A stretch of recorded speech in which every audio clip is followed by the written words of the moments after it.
Oh, we started. Hello,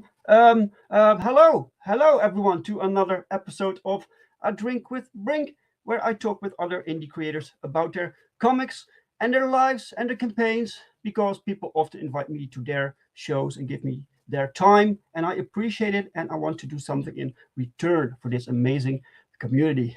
Okay, okay. Welcome, guys. Welcome, everyone. Like always, I try to start with a little bit of news, a little update, a little tiny thing, and it's I thought today, what can I show you guys? And I think I can show you something that an artist sent to me this morning. So just a little thing that we're working on. You guys like that. You guys like art. You like comics. So let me share something with you very quickly, what we are working on. Okay, here we go. Share. Okay, this is a promo picture for Glorious, which is a comic we are starting on slowly. I'm still working on the script. This is drawn by Vince White. Vince White is not the artist for the comic itself, but right now we are making promo material and getting a feel for the character, and we do this through several artists, and the character itself is like our version of the She-Hulk, because I was a bit displeased with how She-Hulk was treated lately, so we made our own version, and here she's drawn a little bit buffer than I prefer, but it's cool to see it in a different art style. That's always fun. So, okay, guys, so I wanted to share this with you. Stop sharing. This is it for right now. That's it. So, okay, guys, let me close this here, and let me say hi to the chat. We have Dean, Comics Mate. Hello, Dean. Welcome, man. Welcome. We have Barrett Russell. Looking forward to another great show. Woo! No pressure. Okay. Welcome, Barrett. Welcome. Mike. Mike is here. That looks glorious. Yes, thank you so much, man. Nice to see you, Mike. We have Dr. Ino. Hey, Dr. Ino. Welcome. And Devil Flyer, Mr. Rex. Happy birthday to Jack Kirby. Yes, indeed. Happy birthday to Jack Kirby. And we have Marinus, Darkside Comics. Hello, Marinus. By the way, guys, Darkside Comics has a channel, and he does comic book reviews every day. So sign up to that, subscribe to his channel. And we have Aaron. Aaron is here. Is it time to party? I'm stoked. Yes, it's time. It's time to bring on our guest for today. a new guest. He's never been on the show before, so I can introduce you to new creators, right? Yes, yes, an interesting campaign, interesting book, and he's all the way from Australia. So that's pretty cool, man. So let's just bring him on. Wait. Where's what I need? Here's what I need. Okay, let's bring him on. Welcome to the show, Nick Brewster.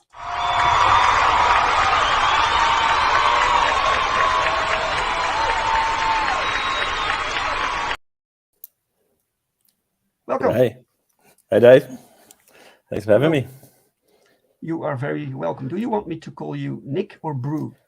Either is fine. Yeah, you can go with Brew, I guess. Brew, yes, yeah, Brew. Yeah, all right. We will call you Brew. Excellent. All right. The first question that I have to ask guests, because this is a drink with Brink, is what are you drinking? I've got some water. Water. It's early here, so it's always good. Yeah, it's very early where you are, right? That's right. Yeah. So I'm so honored that you got up early to be on this show. Usually, it was I who went who went early to other people's shows. You know. Yeah. And yeah. Okay, man. A few comments. I don't want to miss anyone from the chat. So we have here. I saw 58 Underground. 58 Underground. Welcome. Dean is also from Australia. Dean's awake early as well. Yeah. Yes. Oh, thank you for reminding me, Mike. Thank you so much. The ticker. I always make this ticker, Brew, and oftentimes I just forget it. But this time I have Mike in the chat, and he reminds me. So here we go. Show. Okay, cool. Cool. Comments. Did I miss someone, guys? If I miss anyone, I apologize, right? Okay. Can't even see the sun right behind him. Okay. All right, Brew. Okay. What we usually do is, before we talk about your book, is we talk about you. So because we don't really know you, right? People who are watching you want to know who is Brew. So can you tell us a little bit about your history with comic books, and your and the reason why you started to create your own book? Yeah, sure. So little bit different, I guess, to a lot of people in the space is that I grew up not really just I guess in a group of people or friends and stuff. Wasn't really introduced to comic books early on, so I didn't really read much growing up. I was reading a lot of books, but just normal novels and watching a lot of movies and stuff. So I didn't really get introduced to comics until I decided I wanted to make some of them myself. So yeah, I mean, my background's in film. So film. Yeah, so I worked in film distribution for a long time, and acquisitions for film. So independently distributing movies in theaters and stuff. So you would sort of get a whole lot of scripts in that we would be reading to see what you wanted to buy and distribute in a certain territory. So right. So you bought scripts, movie. Yeah. So I was working for a company which would buy the rights to distribute a film basically based on scripts, like before they were even made. Oh, so to speak. Yeah. So one of my sort of roles was to evaluate the scripts. Interesting. So then you bought it. You bought the rights, and then and then buy the rights, and then they made the movie. Yeah, exactly. And they had the rights to the movie, to the final product. Yeah, that's right. Yeah. So I was reading hundreds of scripts, and I just sort of I wanted to write my own and produce my own movies. So that's how I sort of got into the writing side of things. And this particular project, we'd sort of got some finance for it, and we're about 2 weeks away from started filming on it, and we'd put some cast together and everything. But this was just a little bit before COVID, and the finance fell through. But I'd been working on the project for so long, And it happens in movies all the time. Like, yeah, finance falls through at the last minute and stuff. But yeah, I'd been working on this project. This was your own script. You had written Yeah. your own movie. You already had a cast and everything. Yeah. Wow. Yeah. So yeah, but then yeah, it all fell over, and so yeah, but I didn't want to just throw it in a drawer or something. So I started looking at other options, and that's sort of where I knew like so many shows had been adapted from graphic novels and comics. Yes. So I was aware of them, but I hadn't really read anything, so to speak. So that's when I started picking up a few to have a read of, and I sort of gravitated towards the Vertigo line. Right. Yes. And I haven't really read much of Marvel or other DC stuff, actually. So yeah, so right. it was a steep learning curve to figure out how to put a book together, actually. Right, but did you try and find comics that with the genre connected to what you wanted to produce? I was more looking at the overall style of those Vertigo books. I guess I didn't seek out any. I guess there's not much. This is my book is it's kind of like it's like I call it a satirical slasher. So right. it's got just dark humor sort of thing. So I guess that Garth Ennis sort of stuff. I started reading some of that stuff. But wow. So basically, you started to read comics because you wanted to learn how to make comics. Exactly. Yeah. That's interesting. Right, yeah. That's interesting. So Garth Ennis, that's a good pick, right? And so basically you got a few tips. Pick up this one or this one. That's it. Yeah. I mean, and I just did a lot of research online. I mean, I did. Yeah. Like honestly, I didn't even know how they would to start putting a book together, really. So I didn't know there was like all these different roles and to put the book together. So that was pretty interesting. And then I just I searched for an artist for a couple of months. And I was looking online to figure out what page rates were and all that sort of stuff.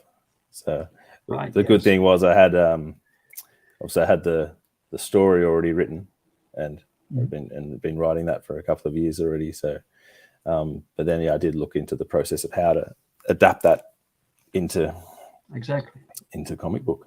Right. Yeah. So you had written the script for a movie of about 2 hours, right? And you had to rewrite it in script format for a comic. So yeah, exactly. And I wouldn't say I needed to rewrite it too much. It adapted over quite well. I don't know, something just about because of the genre or the style of the movie, because there's a lot of action in it already. It's kind of just a sequence of set pieces, really. Right. In some ways, yeah. And meanwhile, you still work with movies. You still have that job also. Yeah, so that's sort of in the background, more independent sort of film stuff now. So, but I'm sort of started this company to make all my. I really enjoyed making the book. So yeah, I want to make more things as graphic novels now. So yeah. Okay, well that's good to hear. Yeah. Because apparently you love movies. You wanted to make your own movie that fell through. So I can imagine that there was kind of a disappointment, right? But now are you now happy with the choice to make it? Oh yeah, absolutely. Instead? I think because I mean, you just I think as a writer, you just sort of want to put your story out there, and it doesn't matter. It didn't really matter to me whether it's a movie or a book, or it's just it's good to have you want something physical that people can consume and enjoy the story. So I'm not too fussed. I mean, there's a lot that goes in the movie side of things, which there's more collaborators and stuff. It can become a bit of a nightmare on the producing side of things. So there was a lot of really good stuff about making it with a small team. Graphic novel, it was a lot of fun. And with graphic novels, you don't have to worry about the special effects and That's going right, too large, you can basically do everything you want. Yeah, there's heaps that you can do. Yeah. So, Right. Nowadays you have many people who make comic books with the mindset to later have it become a series, to sell it to Netflix, for instance, right? Like comic books are this stepping stone to something that they really want, which I can't. To me, comic books are the final destination. That's the ultimate thing you can make. To me, that's right. Yeah, I've heard people. Yeah, a lot of people talking about that. Yeah, how they're just looking at it as a stepping stone or whatever. But yeah, I'm not. I mean, I think when you read my book, it's sort of, because it has come from a screenplay, it does kind of read like a movie in many ways. But yeah, it's not. It's definitely not. Doesn't need to be a movie for me anymore. Like, it's just, it's right. It's what I wanted to make, and a lot of it is my vision now, even maybe more than what would have been going into a movie, I guess. Yeah. Do you still someday want to produce a movie? Something else? Depends, because I've got like a lot of stories and screenplays, but I'm looking at doing some other ones as just more of an issue-based sort of comic series. This particular one is a trilogy that I'm going to do as books. So, okay. I mean, yeah, it's a lot. I don't know. It's just a lot of work going into producing a film. I think you sort of have to choose one or the other. Like, if someone wants to make a movie out of my stuff, then I think I'd just handball it over to them. Yes. Yes. Yeah. They can change everything up, and you're like, oh no. But they won't be changing for that in the contracts. Yes. No swapping. So you said this is a trilogy. So this is the first book of 3. So is this? That's right. Like, did you cut up the script in 3 parts? No. So I've just still working on the sequels, so to speak. Yeah. So, but that's the general story I have planned is over 3, and also sort of it mixes up the genres a little bit. So, Mike says graphic novels is preferable. Pete Samedi reiterates that he'd rather make comics than another movie. I didn't even know Pete Samedi made a movie. Yeah, that's interesting. Yeah. That's interesting indeed. We have to track that down. Yeah. That's cool. Okay. So, Chad, I want to thank you for being here, because I saw that Ethan Van Sciver started up a stream, so that you guys are here with us. This is amazing. Thank you so much. If you have any questions for Brew, please throw them in the chat. And we have Tony Horton. Welcome, Tony Horton. Nice to see you, sir. We are talking today with Brew, a comic creator from Down Under, right? And okay, let's see if we can.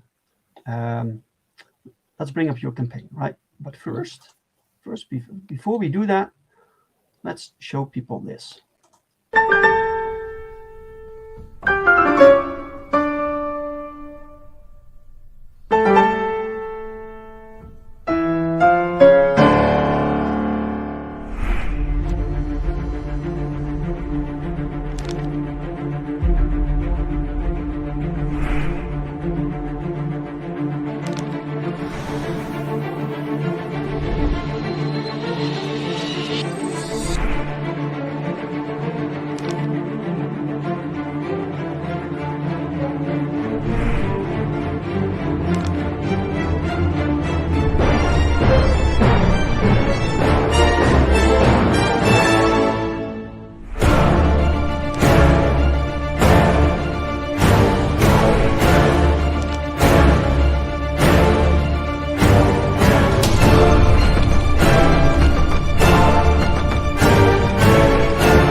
That was awesome.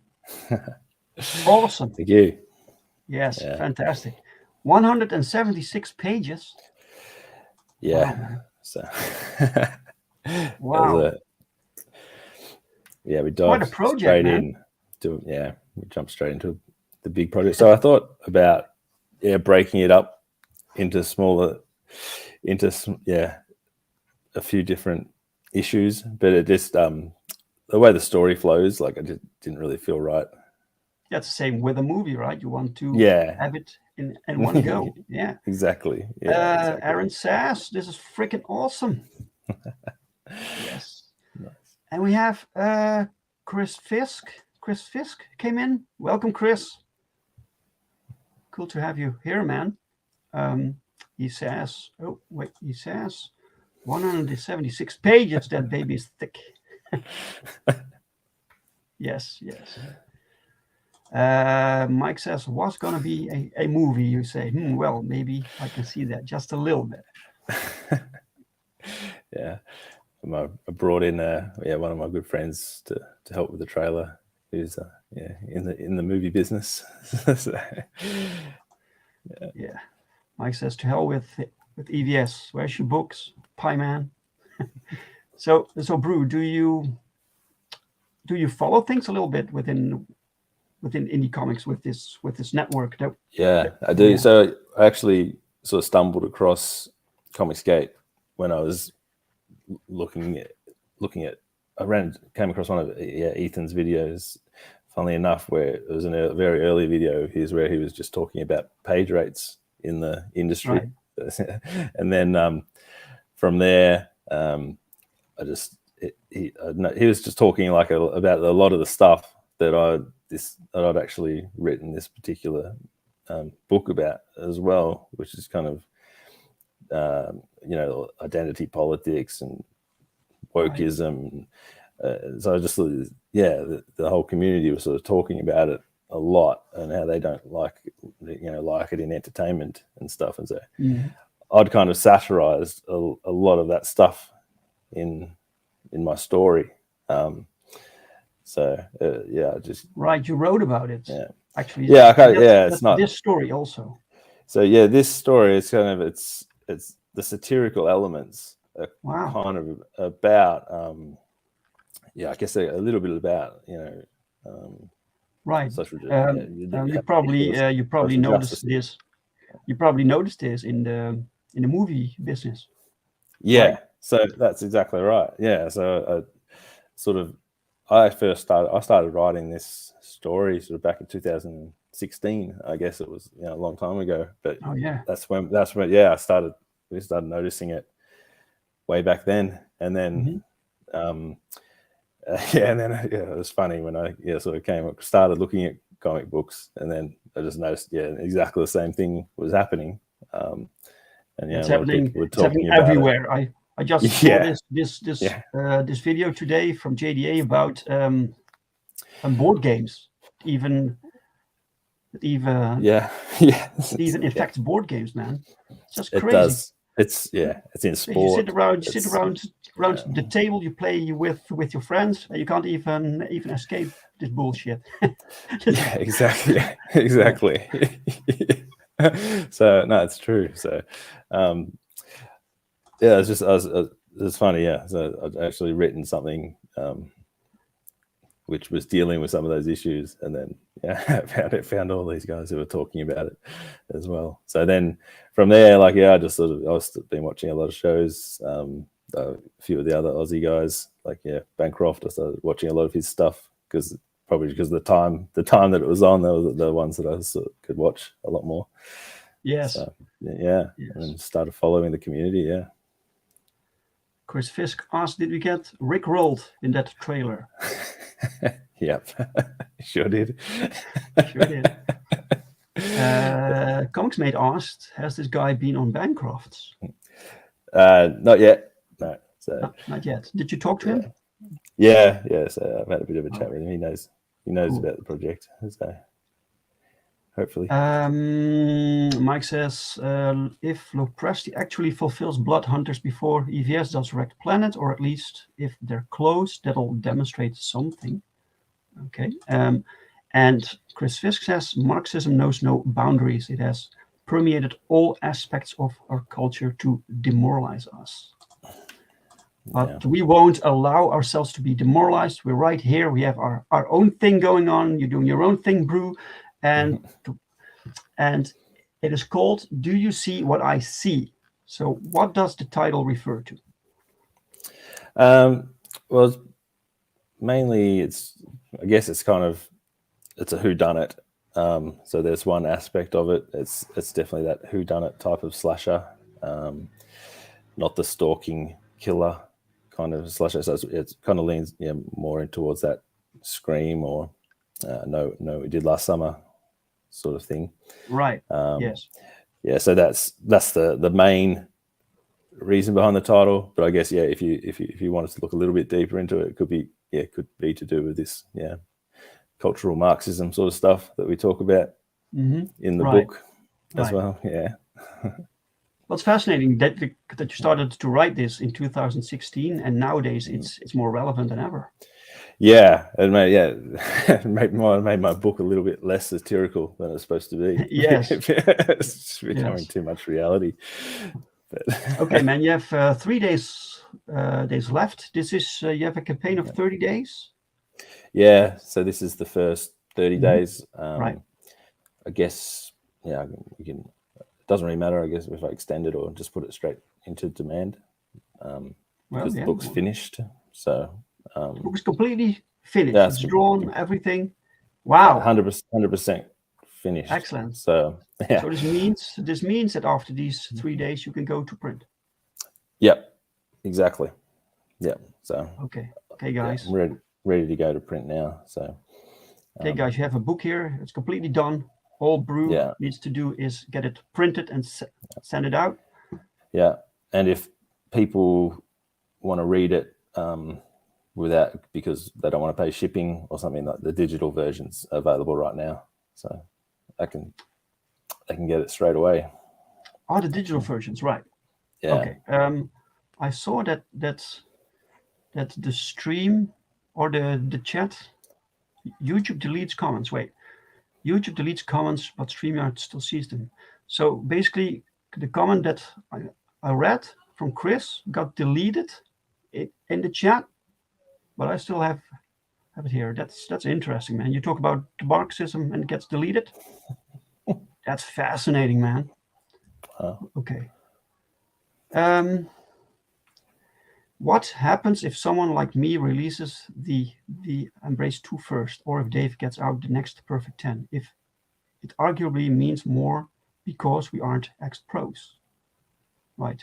They're talking a little bit about late books, and that's always the issue with indie comics, man.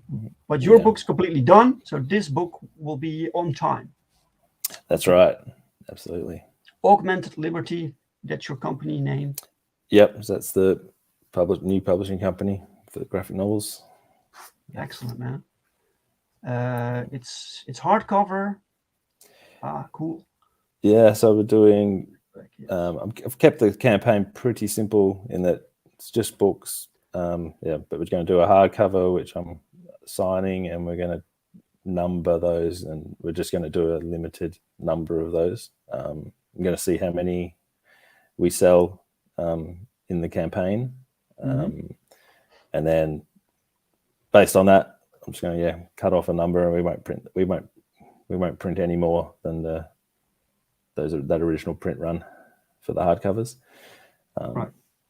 Yeah. And so after that, you'll make another print with soft covers, or? Yeah, well, and then we're printing some soft covers at the same time. But if we ever have to print more, it'll just be the soft covers. Right. I think. Okay. Do you see? I like this font. It's very like a throwback to all these old slasher movie. Yeah. So this whole book is sort of set in a college, like a lot of those slashers from the 80s. And then there's a few little throwbacks. You have a lot of art here, so I can keep scrolling. I think you have there's I put the entire prologue on the campaign because I had so much Yeah, because there are so many pages. Yes. I just thought I wanted to give people a good feel of how the story flowed and what the interior art looked like. By the way, people can also get the first 19 pages. Yeah, so that's through your website. Yeah, I've put that on yes, Global Comics. Oh, here it is. Prologue pages 1 to 17. Wow, that's a lot. So you can, guys, you can read the entire prologue here. Yeah. You have letters by Eric Weathers. Oh, that's great. So that's one of the good things about finding this community is that I could find some people to work on the book as well. Yes, this is your first book, and look at you go, man. You immediately get the best people. So Jisoo Kim. How did you meet Jisoo Kim? So I wanted to find someone who was in Australia, just so it'd be easy to work with, even though she's down in Melbourne, and I'm up in Queensland. But she's a Korean girl who came out here in her early 20s, and then now she lives here for good. And she's sort of had like a bit of a background in storyboarding. She's done some work with Disney and stuff actually, and then I just stumbled across one of her ArtStation site, and kind of liked what she did, a project where she was like just sitting in cafes drawing the scene that was in front of her, and I kind of liked the way she was doing the perspective and just putting it all together. And although this is like her first proper graphic novel as well, but she'd sort of dabbled in it a little bit. So I sent her the script, and she's really resonated with the themes in it as well, and she was like on the same page as I was. So I was kind of like, oh yeah, cool. So and then like she spent over a year drawing as we built it. So excellent. Mike says, I like the use of the gas mask in that cover image. Nice. Yeah, so that's kind of, I wanted to use like, obviously because it's a slasher, you got to hide the identity of the killer, but I wanted to sort of have it integrated into the story in some way. So we have sort of like these, the old Antifa sort of people causing a bit of chaos on campus. So they're sort of running around in those masks. So I see this jacket, I saw the trailer. So this doesn't take place in Australia, right? No, so this is set in a college in the US. And the main character is an Australian girl who goes over there to study. Okay. Yeah. But this particular opening scene it's set in the present day, but they're having a Halloween party where everyone is sort of dressed up as retro sort of pop stars or movie stars or things like that. So this will throw that's like Vanilla Ice and MC Hammer and all that sort of stuff. Yeah, right. Yeah, it's just cool, it's actually a bit of fun. Yeah. Introduction of all the main players of this story. Yeah, exactly. Yeah. Mm-hmm. Nice. So we have it's like a classic scene that we know from these movies, right? You get all these characters, so exactly. Who will die first, right? Yeah, that's right. And obviously at the end of this opening scene, there's a tragedy. Someone dies. This happens. This happens 1 year before our heroine arrives at the university. So, right. Okay, we have Chris Fisk says, Backer 52. Ring bump. Nice. Woo! Thanks, Thank you so much. Yes! Hell yeah! Hey, come on, baby! Come on! Yes! Come on! Ah! Yes! Yes! Yeah, we celebrate. Nice. Thank you so much, Chris. Excellent. Cool. Okay, you get all these. I like the setting or the theme with the party. Yeah. It's a good way to bring them together because you need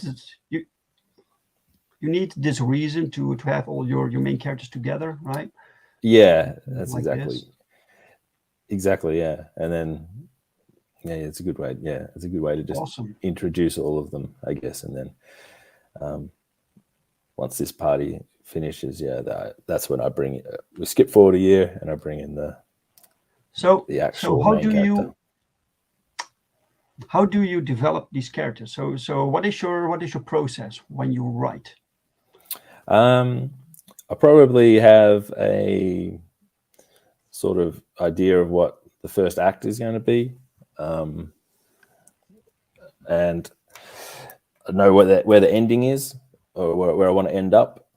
And then, so I guess like the hardest part for me of writing is sort of getting through that second act of a script and sort of just elevating the action and progressing the story through that second act. But I guess I work a lot on, a traditional 3-act structure, having, because just I guess that's what I know, and from reading, all the scripts I've read, and watching all the movies I've read. So from there, with this particular one, because it's the slasher, I wanted to very much keep to the rules of the genre, and so it has all the slasher tropes and all, the archetypes. So it's got, so that's sort of where I guess a lot of those characters came from. It's definitely the archetypes that I've put in there, and then so obviously the final girl had to be the main character, but then there's almost a co-lead in there as well, I guess. But and then I need a lot of victims, so that's I had to put in a lot of other characters. So that's great, man. So the artist, did she how much freedom did the artist have regarding the decisions with the looks and the designs? I guess because she had a little bit of film background as well. Like, we kind of talked about that, and how I guess and we sort of like, I guess I kind of took on the role of a director would. So when I was adapting it across, I would lay out just how many panels I wanted, and what I wanted roughly in each panel to be, but then I would leave the page layout completely to G. Yes. And because she would often need to add a panel, or take a panel away, just in order to help her tell the story. Right. But I sort of generally knew where I wanted the dialogue to be, and I would just sort of give but G was really, she really understood the script, so like I didn't really have to give her very much direction on how to draw what expression I wanted or something like that. Like she was all over that sort of stuff, and I did I tried to give her as much freedom in terms of telling the story through the layout, I guess, as I could. Right. So for instance, here you have the script, right? Do you for this page, do you write down the amount of panels, or is it just a description of the complete page? Or is it I would write. So I would write. I would write down how many. I would do panel. I'd say page 1, panel 1, and then I would write a description. Yes. Okay. And I'd give her a suggestion of I guess shot size. I don't know how it's described in camera angles. But it was still reasonably loose, like, as well. Like if G had a better way, and which he often would, of like showing something, then that would be good too. And I think some of the pages, as well, as if I told her, I gave her less direction, then she would come up with something heaps better as well. Yes. I found too. Yeah. So That happens also. Yeah. yeah, Yeah. which was great. So The artists like it when they have freedom. At least yeah, most of them. absolutely. Sometimes they prefer to be guided. Yeah. But, Yeah. So who did the colors? It's a guy called Matt James, and he's an Aussie guy as well. Right. And I just found him online too. Mhm. So That's nice. Yeah, This night scene here. yeah, Very nice with the colors. yeah. It's good work, man. Thank you. Oh, look at yeah, this. so yeah, I'm pretty happy with the team that I ended up managing to put together for the first time. And they were all like, I think I got pretty lucky as well. Like they were all like really good on getting the work in when they said they were going to and stuff. Yeah. So this is 176 pages. So when did you guys start with the artwork? It must have been at the end of 2020. And then wow. G drew all through 2021. I think, she'd finished her pages sort of like March this year. And then the colorist, was brought on. He was working all through 2021 as well. So I wanted to make sure the book was completely finished before I sort of started sprue inking it around. So, Right. Yeah. Okay. So apparently Mike was reading along. Is that a Children of the Corn quote, Isaac? What is it? I don't know. I don't know if it's this page. I'm not sure or which previous bit that is. page, Yeah. but I think people are reading it. Okay. Yeah, looks nice, really cool. You can tell that it's indeed very cinematic. Mm-hmm. And you take time for the scenes to build things up. With usually with comic books, you have to you keep things moving, and not to say you don't keep things moving here, but you take more time than you usually see with comic books. From what I've looked at, I noticed most comics are a bit more condensed, I guess. Yes, more exactly. more dialogue on the page, even more art. Yeah, but Mm-hmm. I wanted to have this style, which is quite easy to read. Right. Yeah, And it feels more like a movie when you read. Yeah, Right. absolutely. Yeah. Oh, here's something happening. Oh. The first kill. It's the first kill, potentially. Yeah. So. Ooh, exciting. Someone was thrown off here. Okay. So it's a bit limited, I think. There's a lot of blood and inventive kills in this. I can't show too much on the campaign, the way Indiegogo are, I think. But I should stop reading comments here. I was talking to Chris Fish, Dave, with the Children of the Corn line. No way. Yeah. I have to be more selective with what I read. Okay. All right. Some random pages here. Yeah, it's just some random stuff from the rest of the book as well. It's great, guys. So you know exactly what you're getting here. Yeah. Awesome. This water, man. Fantastic. Yeah. I know it's a filter that's used here, probably photograph or something, but it looks fantastic. Mm-hmm. Very nice. Yeah, it looks cool, doesn't it? Yeah. Yes. Yeah. Great. Awesome. Okay, let's take a look at your perks. Yeah. Right. All right. So the ultimate bundle, what's that about?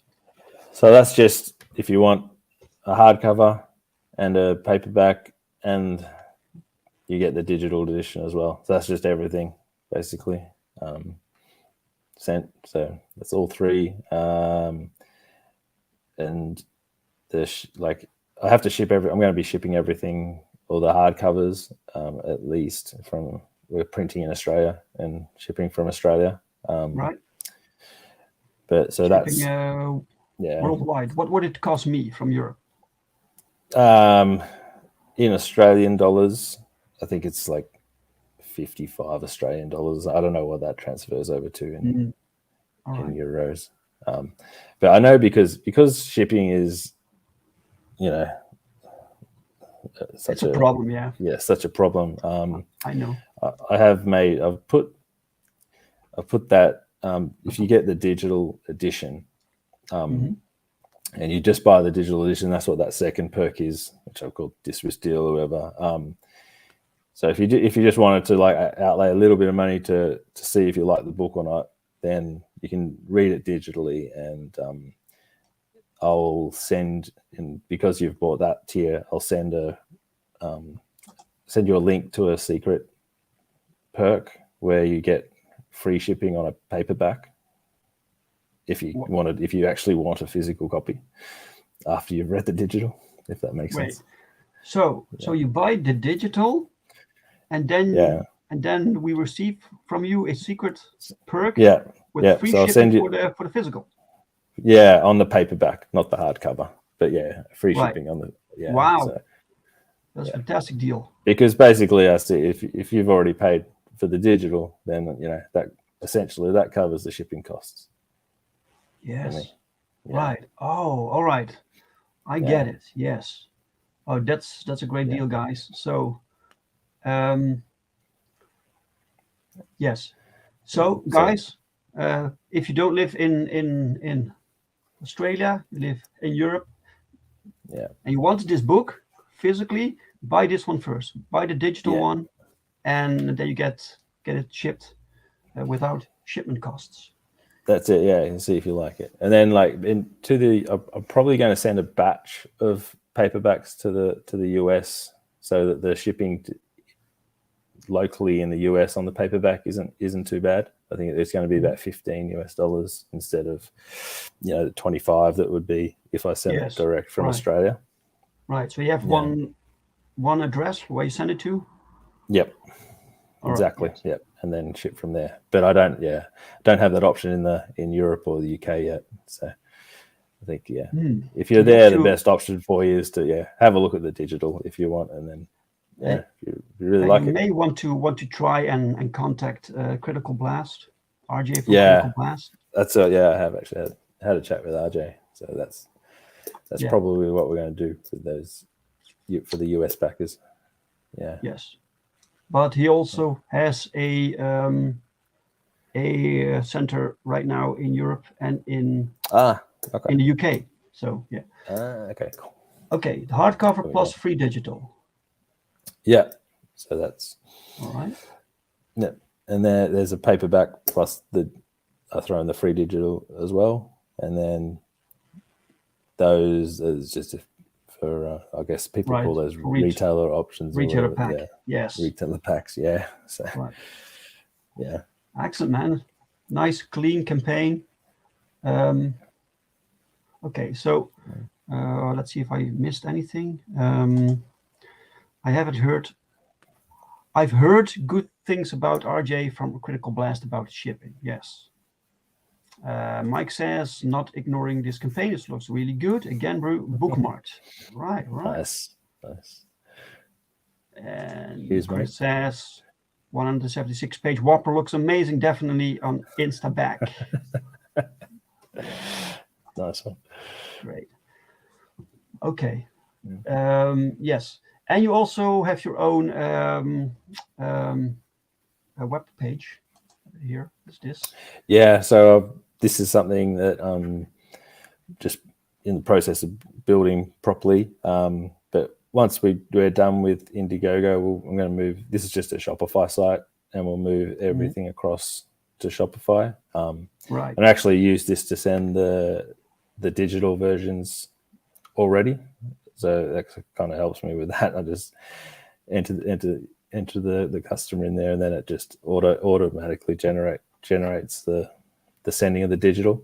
So this is something I'm going to be looking to develop as we produce more books, and we'll have everything on our own website as well. Yeah. It is going to be a trilogy. So the next book will be Do You See What I See Again? Or Something like that. Something that they, yes, Yeah, exactly. Yeah. awesome. It was Man. good. It was really good to like in this genre, like like one of the things I really want to do was explore this victimhood narrative that's kind of in society at the moment, and this make just, them just seemed actual like victims. it just seemed like the perfect way to to explore something like that. A little bit of frustration. You had a little bit of frustration. You think I'm going to channel that and do something constructive with it. In some ways, yeah, it's more of a comedy, I guess. Yeah, it's pretty Right. lighthearted. But yeah, lighthearted, but yeah, still with lots of blood and stuff to keep the slasher fans happy. Yes, too. well, it looks great. I really unlock free worldwide shipping. This is what you told me, right? Yeah, that's correct. Yeah. Sorry, okay, guys, if you want to back this, this is what I would recommend you try this one. Yeah, absolutely. Digital first, and then you get free shipping on your physical. So, Chris says, "Do you hear what I hear?" And then the third book, listen to what I say. Yeah, that's right. That's actually good. Yeah. It's I call it the Do You series. So it might be something like So that's the killer, right? Usually you have these killers. You try to make these killers like memorable, like each franchise. Basically, the killer is the draw for the franchise, right? So did you think about that? Does he have a specific way of killing people, or does he have catchphrases or something? Well, he's got there's sort of like one weapon that's mainly used, but then also just uses what's ever around at the time as well that can help kill. Right. And yeah, I think the kill is pretty memorable. I think so people will have to read it to find out. It should keep you guessing, I think, as well. So yeah. Spore Hacker says I could just back the digital due to shipping etc. Let me refresh it. You now have 46 backers. Let me refresh, and it's 48. Nice. It is 48. Yes! Hell yeah! Hey, come on, baby! Come on! Yes! Come on! Ah! Yes! Yes! Yes. Spore Thanks, Hacker guys. is our super backer. So thank you, Spore Hacker. Yeah, man. Thank you. Spore Hacker always comes through on these things. Well, it's a good-looking book. It's good to see some classic horror. Like that's great. Looks great. It's completely finished. So yeah, man. Is there something else that we need to know about this campaign before we close it off? No, not really. Yeah, you just follow me on Twitter if you don't.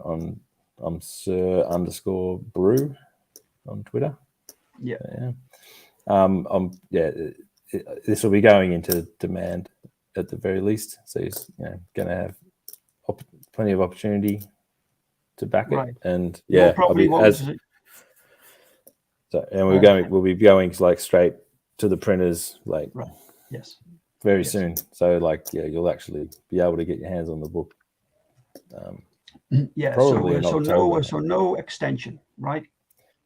I think I have the option to extend it for 30 days. Yes, you have. I might do that, and then then go into demand, I guess. Yeah. Great. All right, great. This is fantastic. Check it out, guys. All the links. So the link to this campaign, to the page, to Bruce's Twitter profile, it's all in the description of this video. So follow him. Check out the page. Please share it so other people can find it, can see it. And while you're doing it, you can also still back Perfect 10 issue 3 and Crossworlds. We are finalizing the book. We're still working on the last pages, and I hope I can go to the printer with it in 2 weeks. And you can sign up to American Bliss Father's Pride Part 1. The art will be done end of September, and then we will start the campaign itself. So yeah, stop sharing. All right, Brew. Thank you very much for being my guest today, man. Thanks for having me. It was nice meeting you. It was nice talking to you. I hope your campaign will be a tremendous success. So what other streams are you going on after this one? I'm going to be on Pops a bit later today as well, and then going to catch up with Aria at some point, and then I'm reaching out to more and more people. Yeah, do that. Aria's good people too. Yeah, awesome. Okay, well, thanks again, Brew. Special thanks to the chat for everyone who showed up, and who watched, and who commented, and who backed, and who shared, and who liked. Thank you all so much. You are awesome. We love you guys. And I'll be back next week. Same time, same channel, new guest. See you then. Bye-bye, guys.